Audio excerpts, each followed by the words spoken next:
This is the Comics Alternative Interviews, a conversation with Denis Kitchen.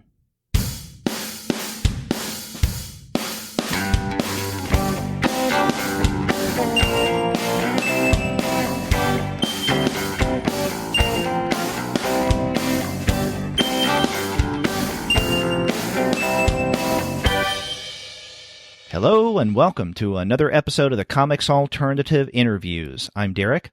And I'm Andy, and we're two guys with PhDs talking about comics. And we're pleased to have back on the podcast Denis Kitchen. This is the centennial of Will Eisner's birth, and so we talk with Denis about his work and relationship with Will Eisner, as well as his work on the Essential Kurtzman volumes. But before we get to that conversation, we want to let all of you know that this episode of the Comics Alternative Interviews is brought to you by the great folks at Discount Comic Book Service. Go to their website, dcbservice.com, for all of your comics pre-ordering needs. There, you're going to find all DC, Marvel, Image, and Dark Horse comics at 40% off of the cover price if you pre-order. For all of the other publishers, you'll find that those discounts can be anywhere from 20 to 35% off the cover price. And every month you're going to find some incredible specials. Sometimes those specials could be as much as 45% off the cover price. Sometimes 50% off the cover. But you can also find discounts that are even more impressive than that. That's right. And since we're talking to Denis Kitchen today, you can actually find a couple of his books for sale on DCB Service right now. They have his oddly compelling Art of Denis Kitchen hardcover is 35% off, so you can pick that up for $22.74. And the Denis Kitchen chipboard sketchbook is 30% off at $13.97. Both of those were published by Dark Horse, and so they've included, I guess, some resolicits of those books so that you can pick them up now. That's right. So this is a great episode where you can get to know the work of Denis Kitchen, both through our interview and by ordering those books through Discount Comic Book Service. Go to dcbservice.com. They'll take care of all of your comics pre-ordering needs. And after you do get your titles there, please do send them an email and tell them that the two guys with PhDs sent you. That's right. Well, Andy, it was great having Denis back on the show. We spoke with him a couple of years ago for Will Eisner Week 2015, and it just made sense to have him on this time to discuss the centennial of Will Eisner's birthday. Yeah, that's right. Since we received that Centennial Celebration book that goes along with the Will Eisner exhibits that Denis helped curate, it was also a good time to talk to him. Yeah, that's right. And I know that the book that you're referring to came out back in February, and we wanted to have Denis on the show earlier, but because of our schedules and also especially his, where he's been traveling quite a bit overseas, we weren't able to do it sooner. But good things come to those who wait, and we had a great conversation. Yes, we did. Let's go ahead and let our listeners listen to it. Yep.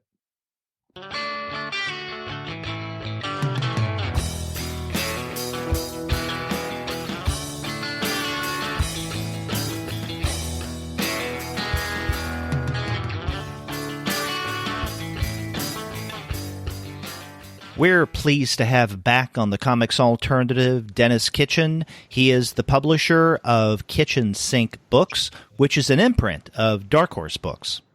And I do that with my partner, John Lind. Okay. Now, listeners of the Comics Alternative probably know your relationship with Will Eisner, but for those who may not be aware, I was wondering if you could give us a brief history of your connections with Will Eisner and his art. Sure. I was attending my very first convention in New York, Phil Sewing Convention in 1971, when a French comics historian tapped me and said, Will Eisner is looking for you. And I was certain he was wrong. But I went along for the gag, and it turned out that Will Eisner really did want to talk to me because he was very curious about this thing called underground comics. And everything he heard about it made him very curious. So he got me into his private suite and began bombarding me with questions. And I found that was typical of Will throughout his life. A very, very curious guy. And he loved the business. He loved publishing. He loved books and comics. But he had gotten out of it for a while because the comics industry he entered in the 30s and exited in the late 40s or early 50s was a very different beast than what underground comics were doing. And he loved the fact that we had been producing books where the creators owned the copyright, the creators got to keep their art, the creators were paid a fair royalty, not a flat rate, and the fact that there was no censorship to speak of. And all of these things fascinated him. And that led to a very, very long relationship.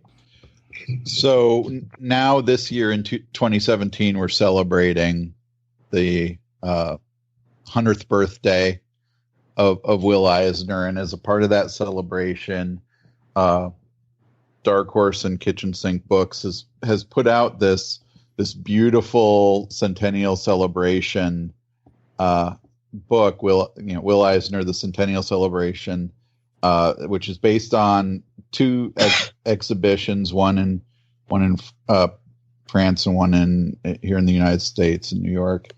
And you were the curator. Were you the curator of both of these exhibitions?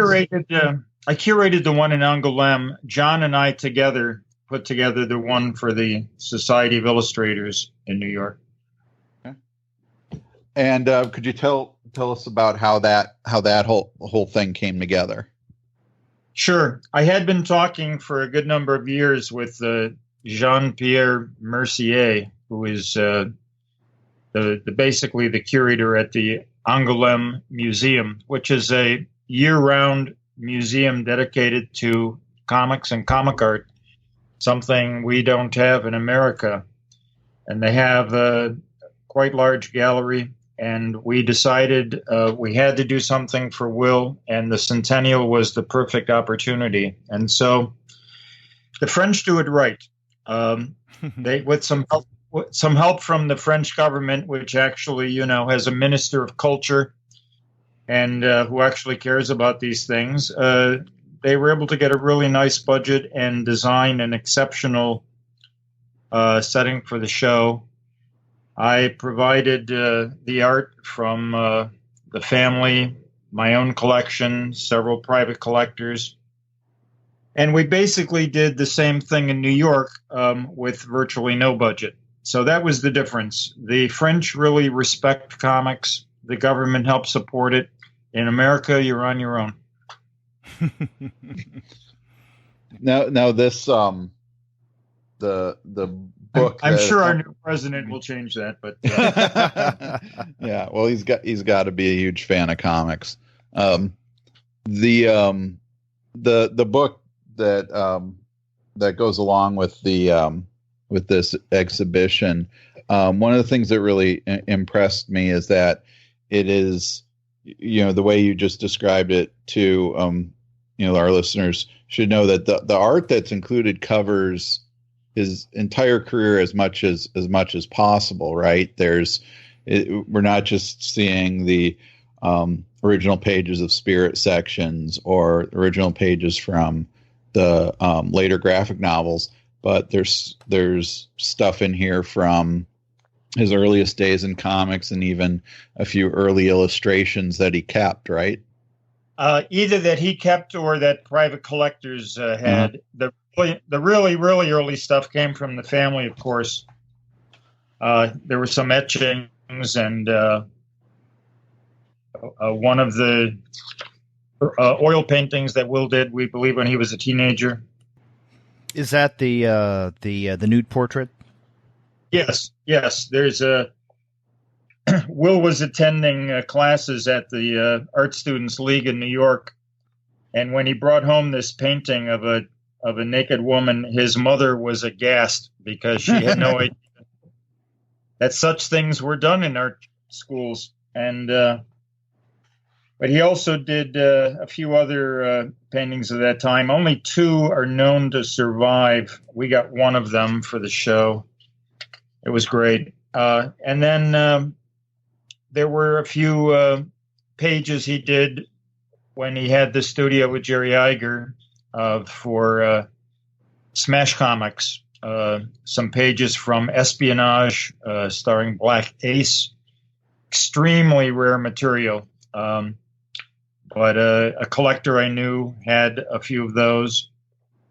And so we tried to piece together for each city a nice chronological view of Will's long and varied career. So it included both the, of course, significant aspects of the spirit, the break he took during World War II. We included some beautiful watercolor tempera posters that he did for the U.S. Army. And then, of course, the post-war spirit and miscellaneous things right up to when he basically created the modern graphic novel in 1978. Now, I'm wondering about some of your experiences and sometimes maybe even frustrations in making the decisions of when you were curating the exhibitions, what to include and what you weren't able to include. And then also when it comes to the book, what were some things that you may have wanted to include in this really nice edition that you just didn't have room for? Yeah, that's always a problem. It would be nice if the book could be 2 inches thick and weigh another couple of pounds, but there's always a thing called the budget. So yeah, we selected basically what we thought were the best from each show, the best from each series that he did. And so it was an aesthetic judgment. And in most cases, I erred on the side of what I thought was the best looking art. And I think John did too. At the same time, though, we wanted to show the varied career. So some things were inevitably left out. And there were a handful of things we would have loved to have in the show, but the private collectors chose not to lend them. And that we can't get around. Some collectors either are selfish or paranoid, or just don't want to have a blank spot or two in their wall during the duration.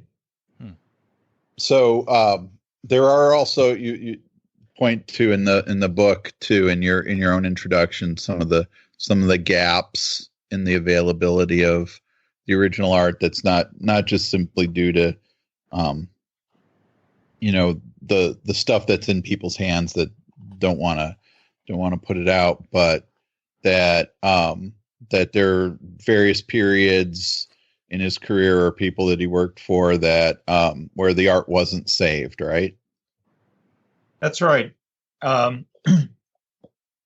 mean, for example, when Will was doing The Spirit starting in 1940, the art was saved and stacked in a closet. And back in those days, if you were enough of a fan to write a letter in, often they would just send you a piece of art. Or if you walked into the office, they'd happily hand you a piece of art as a souvenir. But then Will, during World War II, was in the Army. And while he was gone, it was largely done by others. When he got back to pick up The Spirit again in late 1945, the first time he had cause to go to that closet, he noticed suddenly it was empty. And he asked his business partner at the time, Everett Busy Arnold, he said, "Arnold, where's my Spirit art?" And Busy said to him, "Oh, sorry, Will, these zinc plates that we needed, the Army only gave us a certain allotment. And so we had to really protect those zinc plates because we're going to recycle the Spirit in military comics and some other places." So he said, to protect those valuable zinc plates, we put your art in between each one. And of course, when you stack zinc, which is these plates are quite large, quite heavy, it literally crushed his art. And so virtually nothing exists prior to late 1945. That's something that you recount in your introductory essay in this book. And we should mention that in addition to your piece and Jean-Pierre Messier's introduction, there are also essays by your colleague John Lind and then Paul Gravett. One of the things that I appreciated about your essay, Dennis, is not only those historical accounts like you just mentioned, but also the fact that you spent quite a bit of time talking about Will Eisner, the artist, in a detailed way. I mean, down to discussions of the kind of brushes that he preferred to use. And if I remember correctly, that occasion where right about the time of the outbreak of the Second World War, at least when the United States got into it, that Eisner bought an entire case of his favorite brush, which was produced in Japan. That's right. Yeah, and I get it. As an artist myself, I know I prefer typically Winsor Newton brushes. And when you get, that happens to be a British brand, but I think they're made with Russian sable. So if there was a situation where the Russians were cutting off sable, I might have to go out and stock up on my Winsor Newtons as well. It's like any artist, you get accustomed to certain tools. And in his case, the Japanese brushes were pretty cheap. I think he told me they were a nickel a piece back around 1940 or 41. So it was affordable to buy a large quantity and stock up. But he still had some when I met him in the early 70s. That's how long they lasted. That's funny because I was listening recently to an interview with Stan Sakai on the Michigan State University Comics podcast, and he too talked about buying it, like finding out that the brush that he needed or used was either going to be going out or the company was going to change it or something, and so he bought a case of it, and it's lasted him years. Yeah, I'm not surprised. It used to happen with pen nibs as well. When a company would stop producing a certain pen nib, then artists would have to go and stock up. And it's a certain fetishistic quality to the tools, Yeah. You mentioned that, your work as an artist, you could understand where Eisner was coming from in terms of his, preference of tools. And I'm wondering if you can tell us a little bit about your overall relationship with Eisner, in that, in many ways it is a business relationship, but also there is a personal side to it from what I gather. But I'm curious how your experiences as an artist allowed you to connect with Will Eisner in a unique way that maybe others couldn't who did business with him. Well, yeah, there's something to that, I think, because immediately we picked up in our first meeting that we were both cartoonists, but both had a genuine interest in the business side. And I can tell you, after doing this for many years, there are very, very few artists who really give a rat's ass about the business side of it. It's hard enough to get them to read a contract or to really oftentimes just pay attention to the most basic things that would be in their self-interest. So I get it. And so to meet someone like Will, who also enjoyed both aspects of the business, it was, I think, a mutual pleasure to be able then to talk seamlessly about all aspects of the industry and actually, have a drink with someone and find distribution or printing as interesting as the creation of a comic or a story. So over the years, we could just go in and out. Will would sometimes call me and a handful of other people he called bellwethers just to get a sense of what was going on in the business. But of course, my company and especially my longtime editor-in-chief, Dave Schreiner, and my longtime art director, Pete Poplaski, we always gave Will feedback, and he insisted on absolute honesty. And if he felt we were holding back or pulling our punches in any way, he would get very irritated because initially we respected him so much we didn't want to be too critical. But he really had to explain to us in very blunt terms that our value to him was in our honesty. and obviously are respecting our eye and editorial ability, but it was only helpful if we would find a flaw in a plot or something that he could fix that wouldn't embarrass him later if we had been too kind and said, "Oh, this is wonderful, Will. It's beautiful. It's perfect." So that part of the relationship was an interesting one because it wasn't an automatic thing that we could be comfortable with. And as the years went by, yes, a very personal relationship evolved. Will and his wife Anne had 2 children. He lost his daughter as a teenager to leukemia. His son became schizophrenic, and so he effectively lost him for the rest of Will's life. So I think in a strange way, I was kind of a substitute son, somebody that he could mentor. He was a surrogate father in some ways because my own father died when I was 13. So sometimes in the middle of a call, he might say, "So how's your love life?" or "How's this?" or "How's that?" And we could talk about anything. It was a great pleasure. And Will was very astute. And what I liked about Will, I've known a lot of cartoonists over the years, and many of them are brilliant artists or writers or storytellers. But when you get off shop talk, they don't necessarily have much to say because they're not well read outside the field, or they're not paying attention to the news or other aspects of culture or politics. But with Will, he was a well-rounded guy, and you could talk to him about almost anything. And he and his wife made a point of going to plays and reading books and getting out and seeing the world. It wasn't just what came out of the drawing board for Will.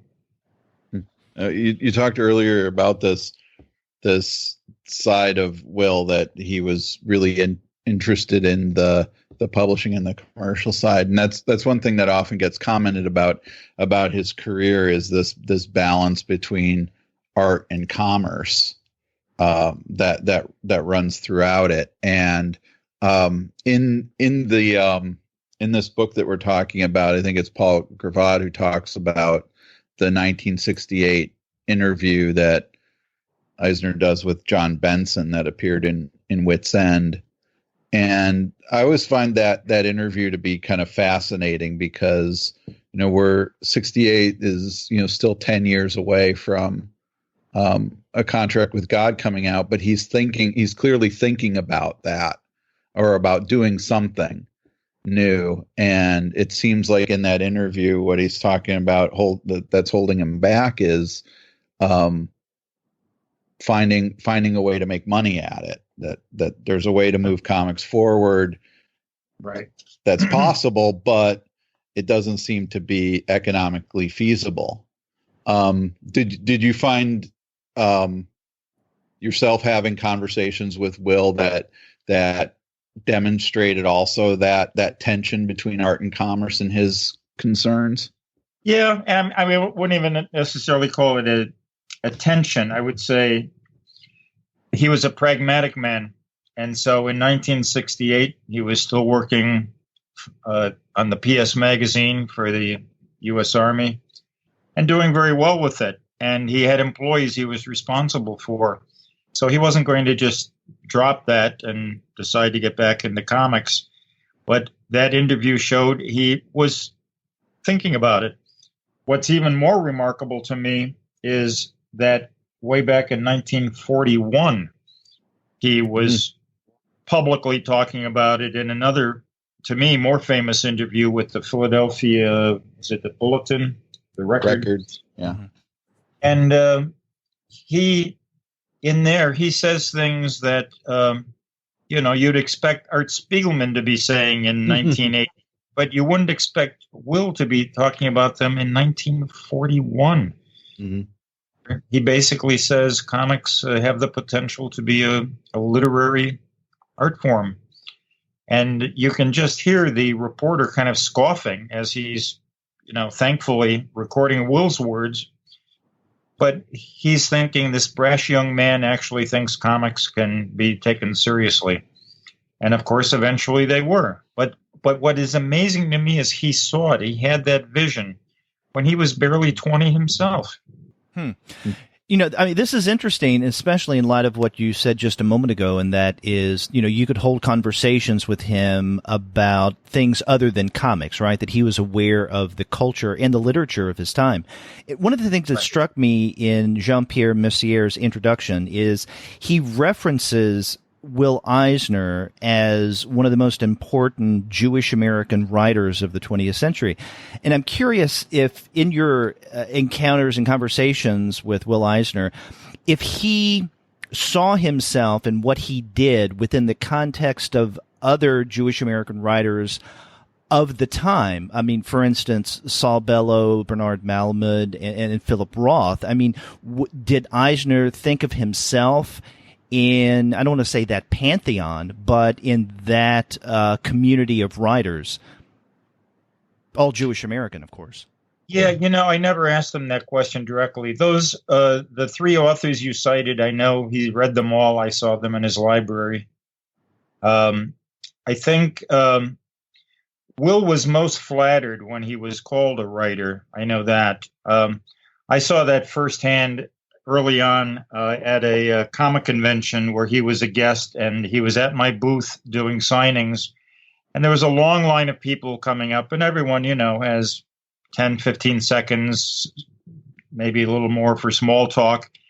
And almost everyone would say, "Oh, Will, you're one of my favorite artists. Oh, Will, I love your art," that sort of thing. And one fellow came up and said, "Mr. Eisner, I love your writing." And he looked up with a big smile, and it was the first compliment he actually appreciated that whole day. Because most comic fans, at least then, didn't talk so much about the writing side. And that's the part I think he worked the most at. For him, drawing came so easy. And he took it for granted. He told me once, he said, anyone can learn to draw. Well, we know that's not really true, but it came so easy for him that it was the writing that he felt was where the effort was, and thus the compliment was more appreciated. And of course, he's in a field where the two are blended as seamlessly as possible. And he had a particular knack for telling stories sometimes with the images alone. He certainly augmented the words with the images. But I never forgot that day. And so I know he self-identified as a writer more so than as an artist in a weird way. And I think he would have taken it as the highest compliment to be put into, the company of some of the more prominent Jewish American writers. But generally speaking, he didn't talk all that much about being Jewish, other than he felt a unique experience as a Jew in America growing up when he did. And he talks about it a great deal, as you know, in some of his most autobiographical novels, like Heart of the Storm in particular. And there are others that even Contract with God that have autobiographical elements in them.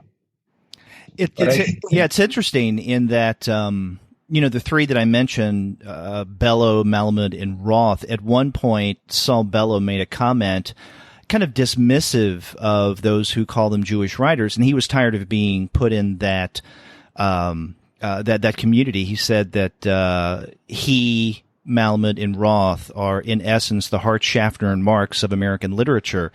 I kind of get the impression, the way that Will Eisner wrote about his own Jewishness, that it may not be something that he would overtly advertise, but at the same time, it's not something that he would push aside and de-emphasize. Is that correct? Absolutely. In fact, when you look at his generation of artists, the majority of them changed their name and Americanized them. Eisner and Kurtzman were two that kept their names and had no shame whatever about being recognized as Jews at a time when that, could hold you back. The fact that the comics industry was so dominated by Jews, he ascribed mostly to the fact that it was an industry based in New York, and there were a lot of jobs where Jews just couldn't walk in and be hired, whereas the comics industry was kind of the low of the low. Anybody with any talent could break in, and so that's where he broke in. If you look at the same time at the syndicated comics industry, for example, it's much more waspish. There are very few Jews in syndicated comics because they came from all over America, and it wasn't a New York-centric business, other than King and the others might have had their headquarters there. But syndicated cartoonists typically worked at home, not in a bullpen like a comic book company. So obviously, as he got older, he spoke more about the Jewish experience. And his final work, The Plot, was by far the most didactic of all. And it was one he wanted to tell. And sadly, he died very shortly after completing that. One of the things I remember vividly from my last meeting with him in November of 2004, about 6 weeks before he died, he had finished The Plot, and I asked him what was next, and he had been contemplating seriously doing the Quran, an illustrated version of it. And I said to him, obviously, Will, that's a very dangerous thing to do. Aren't you a little afraid of taking that course? And he said, I'm almost 88 years old. What are they going to do to me? So to me, that's one of the big what ifs. What if Will had lived a couple more years and done that? How good might it have been? How controversial? How would that have changed any number of things? But it just remains a big what if. Wow. And we think that Charlie Hebdo was a big deal. Yeah. Getting back to the book and the exhibition for a little bit. One of the sets of pieces, I guess, that stood out to me the most, because I guess this might be the area of Eisner's career that I was least familiar with, is the material you put in from the 1976 book, Will Eisner's Spirit Case book, True Haunted Houses and Ghosts. Right. And one of the things that really impressed me about the original pages of that is it really does seem to be anticipating a lot of at least the stylistic experiments and innovations that Eisner was going to be using a couple of years later in A Contract with God. And yet this is a book that nobody ever talks about in Eisner's career, it seems. Right. I think that came out in 1976. Yeah. And Will liked paperback books. He was always experimenting with format, constantly creating dummies of different sizes. And he had, of course, done a lot of joke books with his students for Scholastic as a way to get them some money. But also they tended to sell very well. And he, throughout his career, as I said earlier, Will was a very practical man. And so he didn't shy away from doing something because it might be viewed as a potboiler by someone else. I criticized him one time for doing this kind of material. And he paused for a few moments and he said, let me tell you a story. He said, when I was young, I saw my father struggling, trying to be an artist. He painted backdrops for the Yiddish theater, and he had aspirations of being an artist, but as a practical matter, he had to be a furrier and many other things. And he said, my mother was very practical, and she wanted my father to bring home a paycheck reliably. And so when I first indicated I wanted to be an artist, he said, my mother looked at me very sternly and shook a finger at me and said, you will make money. That is what you will do. And his father said, Will, I thought it would be great if you could be an artist. I would be very proud of you. So this particular book that I've been criticizing, he held it up and he said, when I do this book, he said, my mother is very happy. And he said, when I do a book you like, it makes my father very happy. That's funny because that just reminds me that the very first Will Eisner work I ever experienced, that, and not even realizing who he was or what, or even until later, much later, that he had done it, was Star Jaws, which I got when I was like 9 years old. Well, and do you know how that came about? No, I don't. He had a friend, one of the guys actually who started Baronet Press, that published Contract with God, right. A guy named Stan Budner. He was a periodical distributor in Delaware. And Will went into his warehouse one time, and he said, so what's really selling well for you, Stan? And Stan said, well, anything with Star Wars and anything with Jaws. So Will went back to his studio and created Star Jaws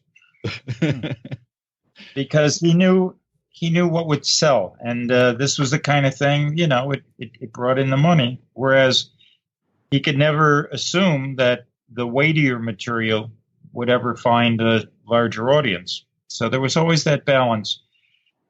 And I wish, that he had done more Contracts with God and less Star Jaws. But I'm grateful for what he did that I think is amazing.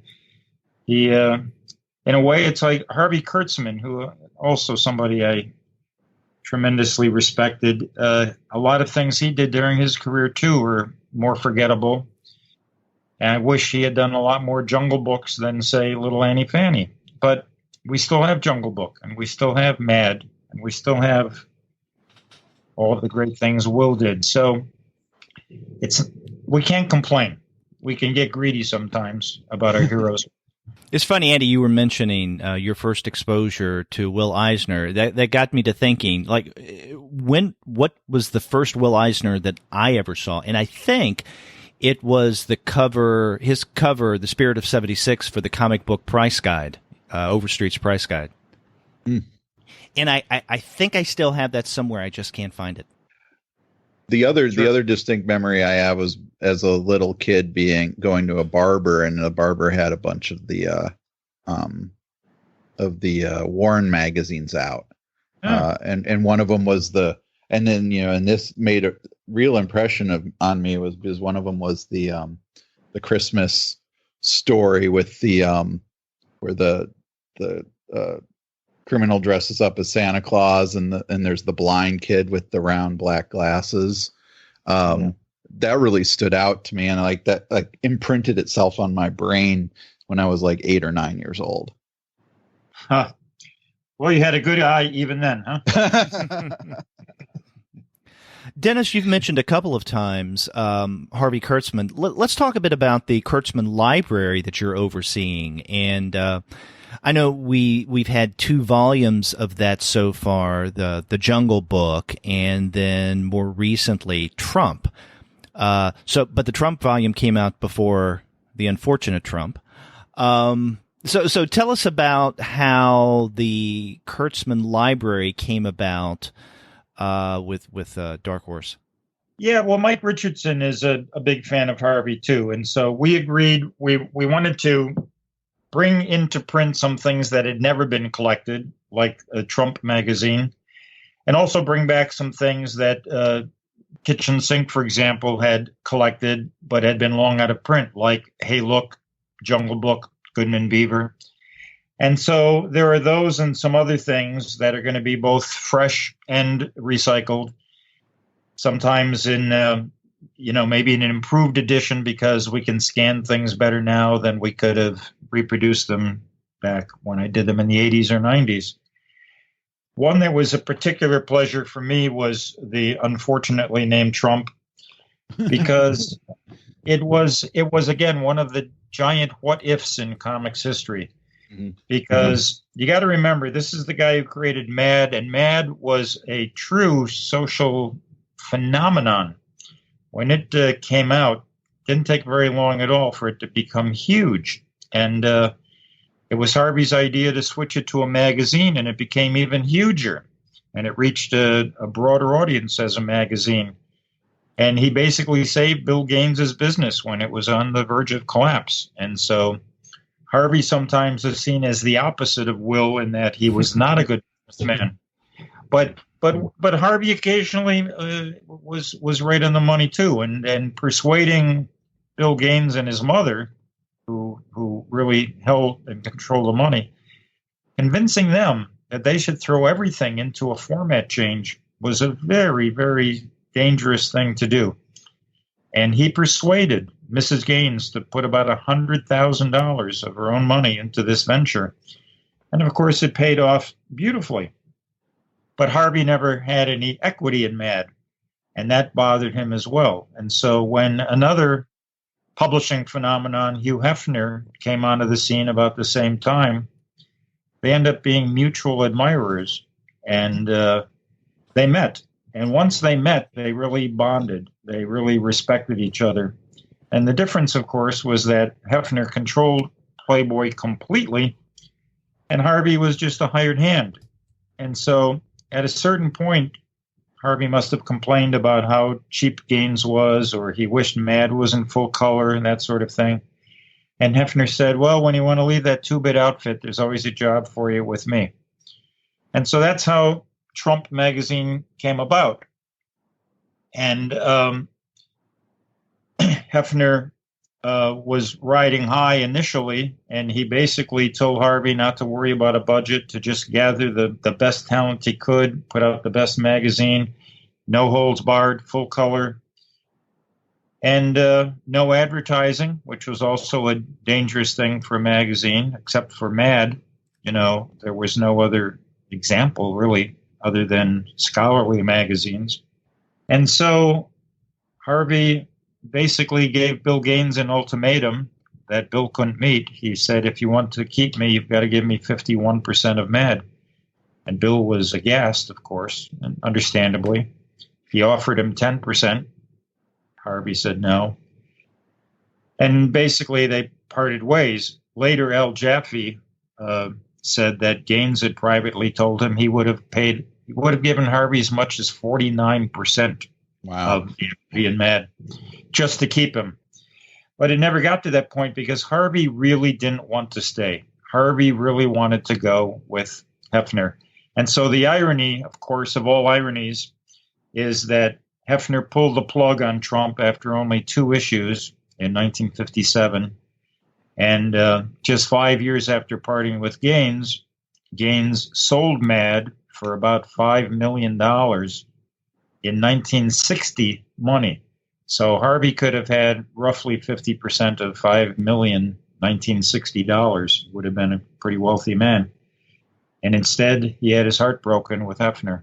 So it's a very sad story in a number of levels. And also, there's so much wonderful material in Trump, both in the 2 published issues and what we salvaged from the 3rd, that one can only dream what it might have developed into once it gathered some steam and attracted maybe even more talent outside the initial crew. And we'll never know. Yeah. I know one of the things that Bill Shelley makes really clear in his biography of Kurtzman is what you've mentioned, his, I guess we can call it bad luck when it comes to business, and how he felt throughout his life that he had to take a variety of different jobs in order just to make sure that he can continue in the way that he wanted to. And so, I mean, it's interesting what would have happened had he stayed on with MAD and then eventually profited greatly by the sale. But, you know, it's also interesting to speculate on what Trump would have been like. And this is something that Andy and I have talked about just recently. Now, Trump, the Complete Collection came out in December of last year. I think we reviewed it on a January episode of our podcast. Mm-hmm. Yeah. And we noticed that we got the feel that the second issue of Trump was good, but it didn't have the oomph that very first issue did. And then you include a wealth of material that would have gone on to have been the 3rd issue of Trump. And we just, if I remember correctly, Andy, correct me if I'm wrong, we got the sense that Trump, the magazine, may have in its impact maybe dissipated over time. And I wonder if this was a feeling that you had in pulling all of that together. Yeah, my sense was Harvey was trying too hard to be, quote, sophisticated, unquote, to please Hefner and the perceived audience. And, for example, the two covers of Trump, to me, were bad covers. What Harvey was doing with Mad, there were some magnificent covers. And it seemed like he forgot everything he learned with Mad because he was trying so hard to go for the sophisticated audience instead of just doing the funniest stuff he and the Madcap crew could have. I think that was part of the problem, and I think you're probably spot on. We'll never quite know. It apparently sold well. Again, it was never able to get really solid figures, but they were printing about 300,000, and they had a roughly 50% sell-through, which is considered respectable.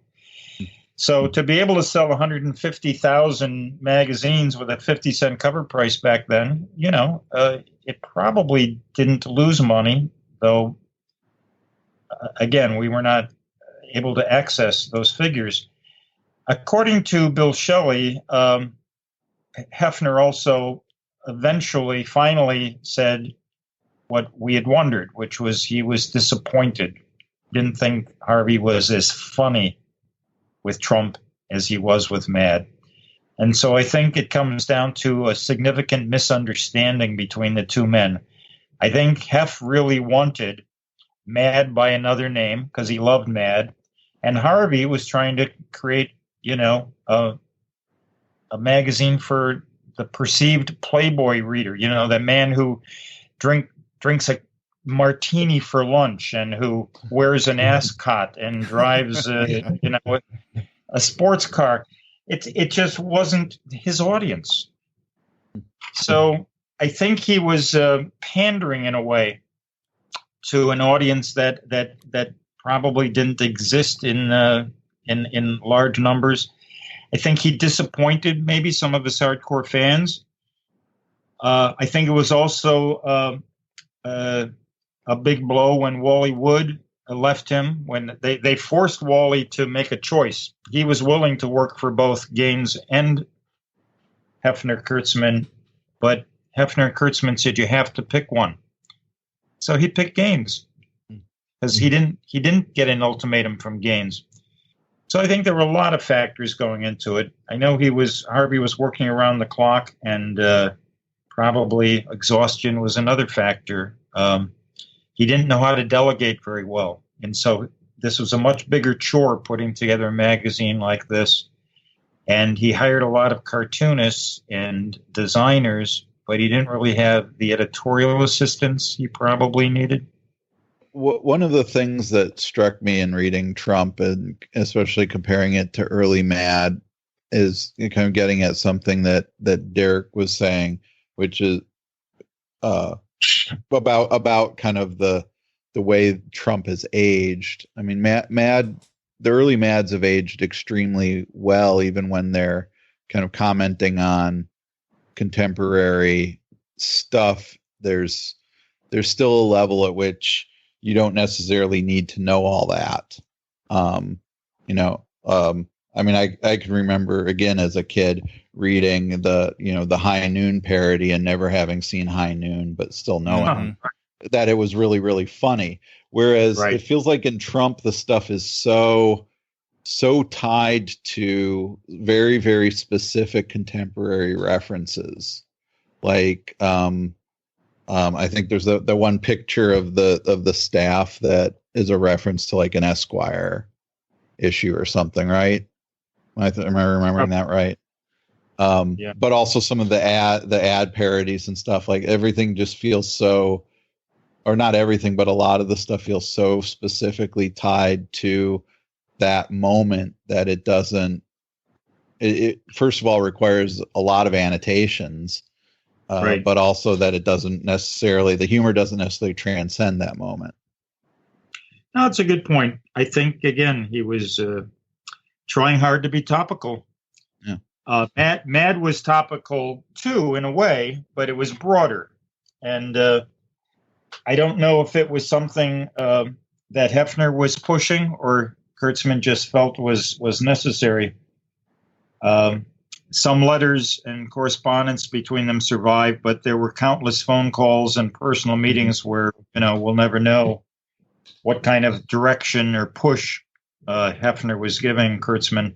I know that in general, they didn't really agree much on what was funny and what they couldn't even agree on the definition of the word satire.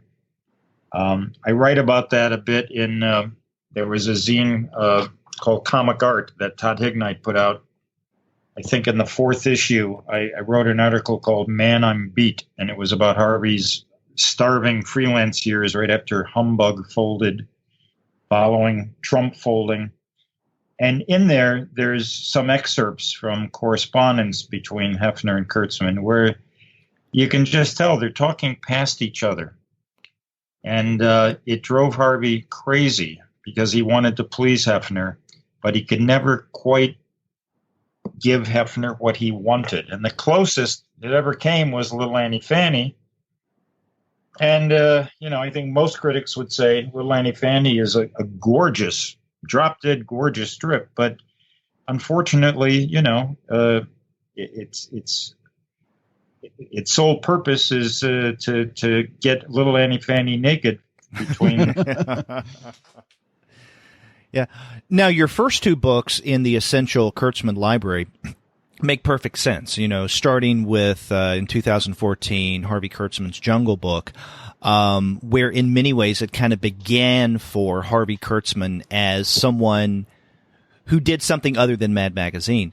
And then Trump, the Complete Collection, again, that makes sense. I'm curious what your next 1 or 2 publication plans are for the Essential Kurtzman library. Well, one that we're considering, I can't tell you because Dark Horse will want to make the announcement, but it's something that just hasn't been collected before. The ones I can tell you that the obvious ones are we want to bring Hey Look back into print and Goodman Beaver, only this time the complete Goodman Beaver, because when I did it originally back in, I think, 1983 with Kitchen Sink Press, we were not allowed to include the Playboy Archie parody, and now we can. So which of those comes out next will be a marketing decision soon, but we've got 3 that we definitely want to do, and hopefully the market will sustain them well enough we can go beyond that. There's also one we're just calling Harvey Kurtzman's Odds and Ends, which includes the things that just wouldn't have a home by themselves, things he did for Esquire and Pageant magazines, things like that. A lot of one-shots that really need to be collected. Even the illustrations he did back in the 40s for, I'm forgetting, one of the young men's magazines of the day. Same magazine that Mort Walker broke in. They were in the same issue. So there's plenty. And I would just say, if you're patient, 1 or 2 a year will be coming out. Okay. Don't want you to give anything away, but are there any plans of reproducing the Little Annie Fanny comics? I know the Dark Horse several years ago had that 2-volume collection. Right. I assembled that for them before the imprint. So yes, it's one being discussed, but probably in a different format. We were forced by Playboy to shoot that from tear sheets. Literally, you could take your Playboy magazine out of your own collection, cut the pages out and scan those. That's what they forced us to use because at the time, the cartoon editor at Playboy, Michelle Uri, was completely unwilling to let us use transparencies that we knew existed and that Playboy had. And I can't explain it. She's dead now, so I don't want to speak too ill of her, other than she and Harvey and Will Elder had a long-running, tense relationship. And I think it was her way of punishing their memory by forcing us to use inferior material. Despite that, I mean, I think the collection is pretty good, but we'd like to do it right. So yes, it's not the highest priority. and searching the art is, of course, going to be time consuming because it's scattered. Hefner has auctioned most of it off, and so we would do it probably in the style of what IDW calls an artist edition, and we call a curator collection, but not in the immediate future. Okay. Now, you mentioned the Goodman Beaver collection. Would that include that kind of proto Goodman Beaver story that's in the Jungle Book already? Good question. Probably. For context, yes. I'm not sure we would reprint the whole story because that might be too much. But certainly we want to show how he originated there. And then basically was, in other words, it went from being just Harvey doing it by himself to collaborating with Will Eisner. So there was a much different look. Mm-hmm. Harvey always thought that his style was repugnant to too many readers, so he figured he had to collaborate with guys like Elder and Davis and others to make his work look prettier, more saleable. And I used to say to him, Harvey, I love the way you draw. I would love it if you would do more stuff like Jungle Book. And he would always say, yeah, you and my mother. He felt unappreciated, I think, as an artist because, even the stuff, I mean, I think the stories he did for Two-Fisted Tales, and Frontline Combat, magnificent. And those covers, they're among the all-time classics. But I think at the time, he didn't get the kind of feedback of people in the day saying, wow, that work is genius. So he was valued more than as an editor and a writer and a guy who laid out the stories. And he certainly was a tremendous layout artist. His compositions are always really, really strong. And he was tyrannical about making his collaborators follow his layouts. Sometimes they'd get into loud arguments about it, but he insisted on doing it his way. But at the end of the day, you look back in someone's career, I wish there had been a Jungle Book sequel. I wish there had been more things like Grasshopper and the Ant and some of the other wonderful things he did for Pageant and Esquire.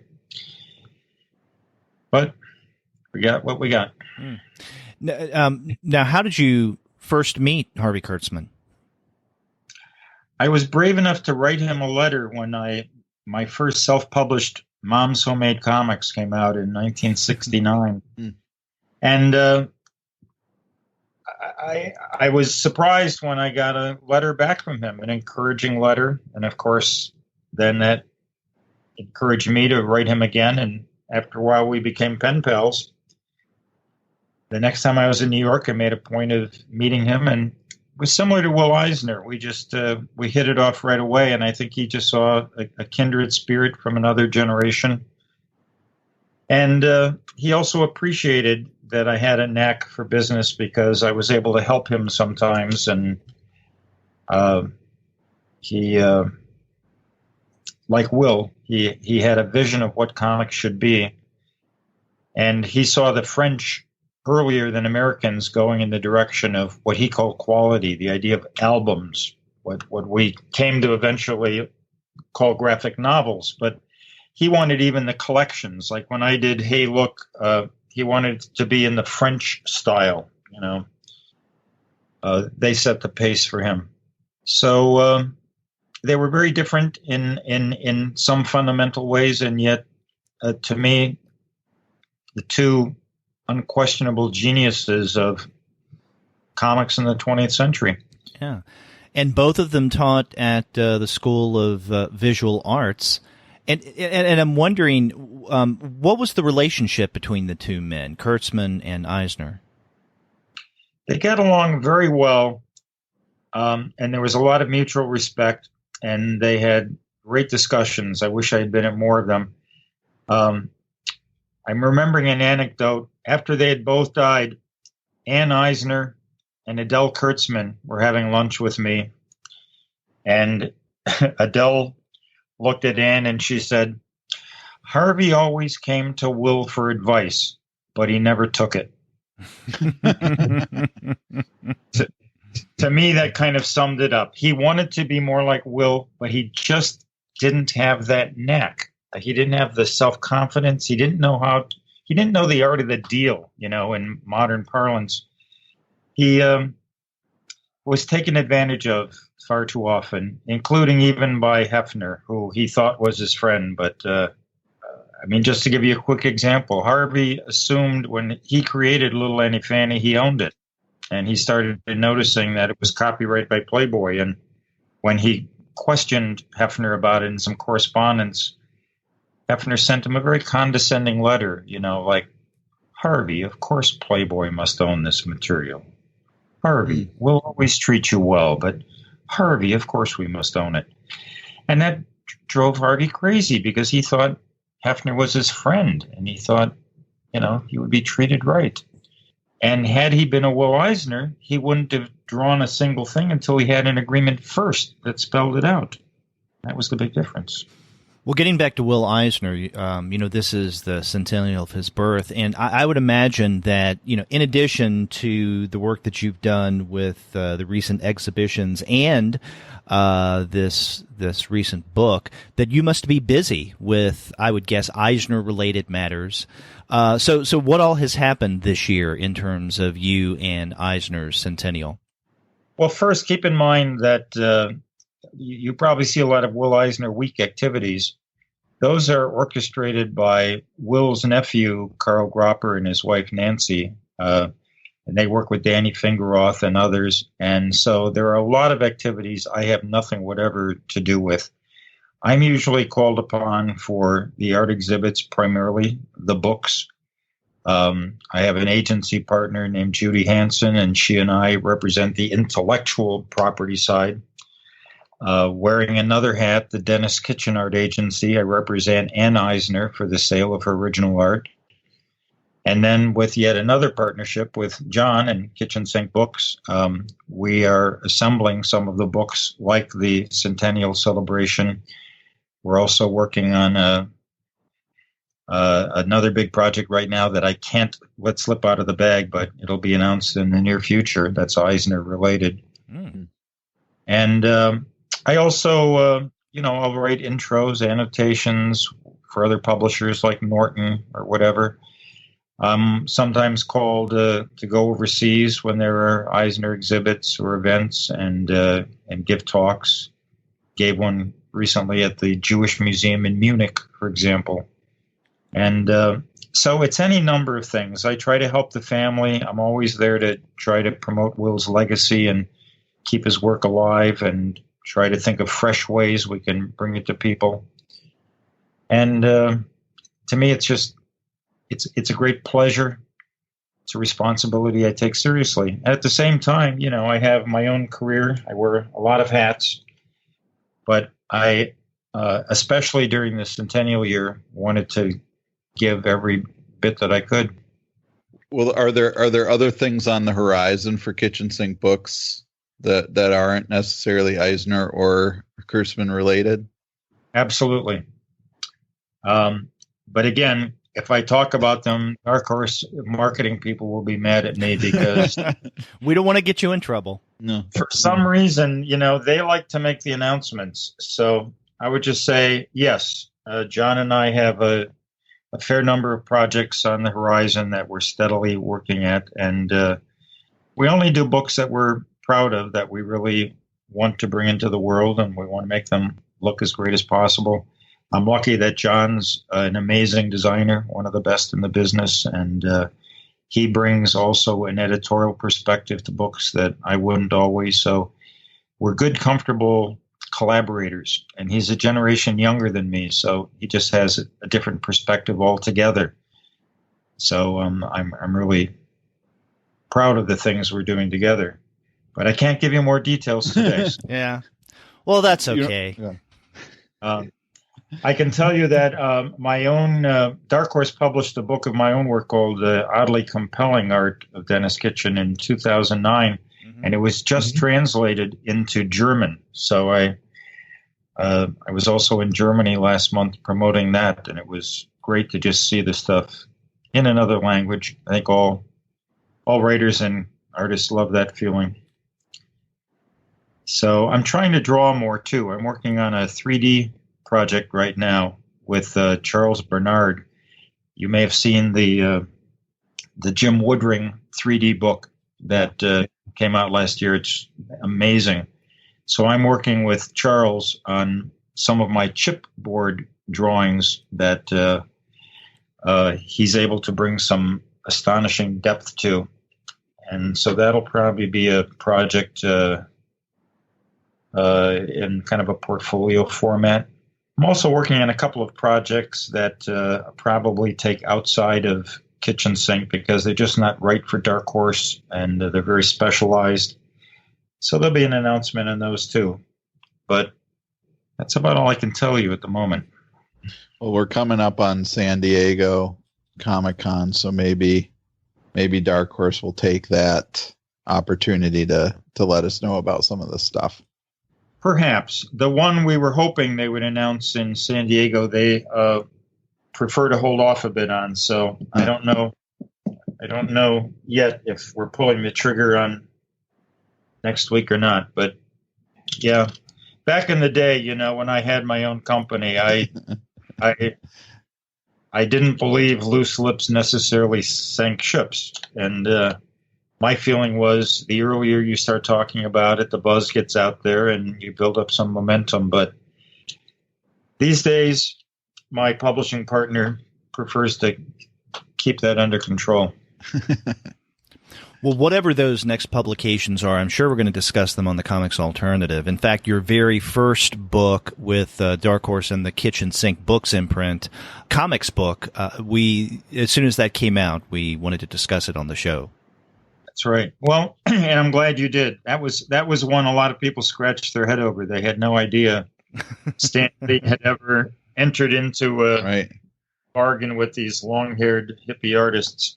Yeah, even people who were old enough to have remembered it just never saw it or didn't realize it was Marvel because it didn't have the Marvel imprint on it. Stan was being kind of cagey. He was afraid we were going to embarrass him, but he put his name on it, but not Marvel's name. Yeah, I was glad to find actually last year a set of comics book for reasonable. Good. The third one's the hardest to find for some reason. I think it got the poorest distribution. Well, I have it now. Well, good. So you guys are both actual collectors too. You don't just talk about comics. You are actually saving them and savoring them. Well, Andy's more of a concerted collector than I am. Okay. And for me, it comes down to just opportunity and economics. Sure. Yeah. Well, you chose to have kids. I did. Yeah, I guess that does make a difference. Well, you have to build up your listening audience big enough so that the publishers will happily send you free books. Oh, that happens too much. I shouldn't say that actually, but I had to move into a bigger house because of all that stuff. Yeah. Okay. No, when you were talking about collecting, I thought you meant the rarer things. Yeah. Oh, well, it's both. I mean, yeah. Yeah, I'm getting ready to move, and I do not at all look forward to packing all of this stuff up, although I know that it's necessary. Oh, yeah, and it was nice of Dark Horse to send us the Will Eisner Centennial Celebration book. Terrific. Yeah.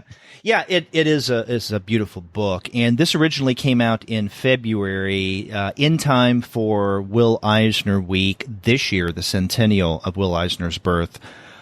Dennis, we have been wanting to have you back on the show for a long time, and we started to discuss this back in the spring, but I know you were out of town for much of the past month or two. But it's great to have you on, and thank you for coming back and talking with us about your work and relationship with Eisner, as well as with Harvey Kurtzman. Hey, it's my pleasure. Anytime, guys, when there's something else worthy, I'm happy to chat with you again. It's great fun. That's great to know. Thanks. You bet. Adios.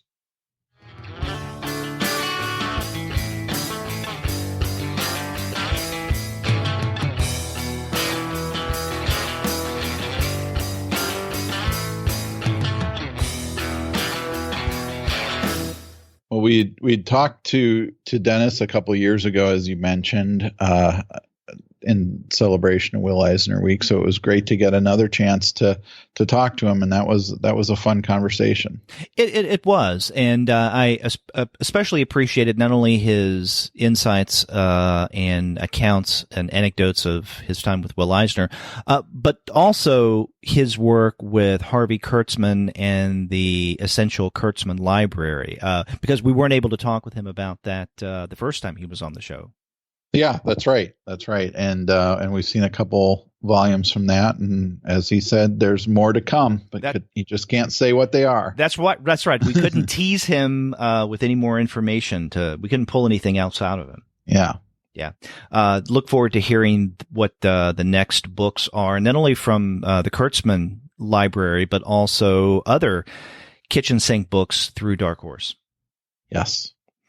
And if you want to find great prices on not only Dennis's books, but all sorts of comics, then you would do well to head over to the website of our sponsor, which is Discount Comic Book Service. Remember, go to dcbservice.com. They will take care of all of your comics pre-ordering needs. And after you do get your books there, get in touch with us and let us know what you thought about our conversation with Denis Kitchen. If you go to our website, comicsalternative.com, you'll find that you can leave us a voice message online via SpeakPipe. Or you can call us the old-fashioned way by picking up the phone and dialing 415-3-COMICS. That's 415-326-6427. That's right. Or you can get a hold of us by email. We are two guys at comicsalternative.com. And you can also find us individually. I'm Andy at comicsalternative.com. And I'm Derek at comicsalternative.com. You can also check out our Twitter feed, which is at the number 2 guys with PhDs. That's right. You can also find us on Facebook, Tumblr, Instagram, Google+, Goodreads, Pinterest, and YouTube. You can subscribe to the podcast through iTunes. You can stream us on Stitcher. You can also find us on TuneIn, on Spotify, on iHeartRadio, and on Google Play Music. But you can find every single one of our podcast episodes, as well as the reviews and comics-related commentary that we post on our blog, simply by going to our website, which is comicsalternative.com. That's right. All the ways to get a hold of us, let us know how we're doing, and find out what we're doing. That's right. And we will be back with more interviews in the very near future. Until then, I'm Derek. And I'm Andy. See ya.